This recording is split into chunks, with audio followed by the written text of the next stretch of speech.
राधे राधे, जय श्री कृष्णा। आज है 7 सितंबर 2025 और लगने जा रहा है वर्ष का दूसरा बड़ा चंद्र ग्रहण। अगर हम चंद्र ग्रहण के बारे में बात करते हैं तो वैज्ञानिक तथा पौराणिक दृष्टिकोण से अलग अलग घटना का महत्व है। सबसे पहले मैं बात करूंगी वैज्ञानिक तथ्य के बारे में। वैज्ञानिक दृष्टिकोण के अनुसार पृथ्वी, चंद्रमा और सूर्य की स्थिति एक रेखा में होती है। चंद्र ग्रहण 2025 का समय, यह रात्रि काल में 9:58 से शुरू होगा और रात्रि काल में 1:27 पर इसका समापन होगा। भारत के साथ साथ अन्य देशों में भी इसका प्रभाव देखा जाएगा, जैसे Europe, Australia, Europe, New Zealand, Africa, पश्चिम अफ्रीका, दक्षिण अफ्रीका, कुछ हिस्सों में देखा जाएगा। अब हम बात करते हैं ज्योतिषा अनुसार सितंबर माह में लगने वाला चंद्र ग्रहण, यह ग्रहण भाद्रपद पूर्णिमा के दिन लगने जा रहा है। ये पूर्ण चंद्र ग्रहण है और ग्रहण काल की अवधि को आप स्क्रीन पर देख सकते हैं। अब हम बात करें ग्रहण काल की, तो इस समय नकारात्मकता बढ़ जाती है और इस समय राहु काल का प्रभाव भी प्रबल हो जाता है। और हम अब बात करते हैं कि ग्रहण काल में हमें क्या करना चाहिए और क्या नहीं करना चाहिए। इस समय हमें अपने कुल देवी देवताओं का ध्यान करना चाहिए। ग्रहण काल में हमें विशेष बातों का ध्यान रखना चाहिए, जैसे खाने पीने की वस्तुओं में ध्रुवा, कुशा और तुलसी के पत्तों को डाल देना चाहिए। ग्रहण काल में हमें तुलसी की पूजा नहीं करनी चाहिए और ना ही तुलसी के पत्तों को तोड़ना चाहिए। हिंदू धर्म में महत्व रखने वाली तुलसी का महत्व ग्रहण काल के दौरान और भी अधिक बढ़ जाता है। वैज्ञानिक और पौराणिक दृष्टि से, दोनों ही दृष्टिकोण से तुलसी का बहुत अधिक महत्व है।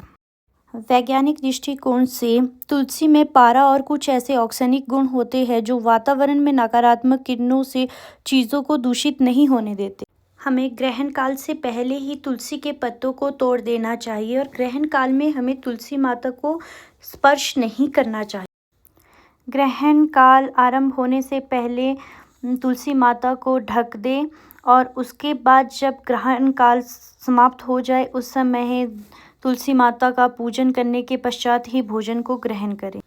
और अब प्रश्न उठता है कि तुलसी माता है कौन? ये उस समय की बात है जब माँ तुलसी विष्णु भगवान की बहुत बड़ी भक्त थी, परंतु माता राधा से मनुष्य रूप से जन्म लेने का श्राप मिलने से और श्री गणेश जी से राक्षस से विवाह होने का श्राप मिलने से माता तुलसी अपने आराध्य से विवाह नहीं कर पाई। तुलसी जी का विवाह राक्षस शंखचूड़ से हुआ। वह काफ़ी दुष्ट था, परंतु उसका कवच माँ तुलसी की पत्नी व्रता थी, जिस कारण उसको मार पाना असंभव था। इसीलिए ये सब देखकर भगवान श्री कृष्ण ने शंखचूड़ का रूप ले लिया और माँ तुलसी की पतिव्रता को भंग किया। इसी कारण से शंखचूड़ का मृत्यु हो गई। यह बात का पता जब माँ तुलसी को चलता है तो माँ तुलसी ने श्री कृष्ण भगवान को शीला बनने का श्राप दे दिया, परंतु भगवान विष्णु ने उनको वरदान दिया कि जो पवित्रता आपके मन में है उसी का अंश नदी के रूप में रहेगा, जिसमें मेरा शिला रूप शालिग्राम में होगा और आपको एक पौधे के रूप में जिसका नाम तुलसी होगा और आप एक पौधे के रूप में होगे। हर घर के आंगन में पूजी जाएगी तथा हर एकादशी को मेरा शीला रूप यानी कि शालिग्राम के साथ विवाह होगा।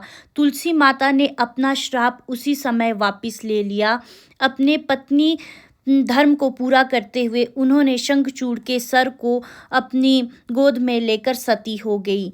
जिस स्थान पर वह सती हुए उसी स्थान पर एक पौधा उगा जिसका नाम था तुलसी, और तुलसी की उत्पत्ति इसी तरह से। और ये थी माता तुलसी की पौराणिक छोटी सी कथा। राधे राधे, जय श्री कृष्णा। स्वस्थ रहिए, मस्त रहिए। और ये था आज का छोटा सा मिनी ब्लॉग।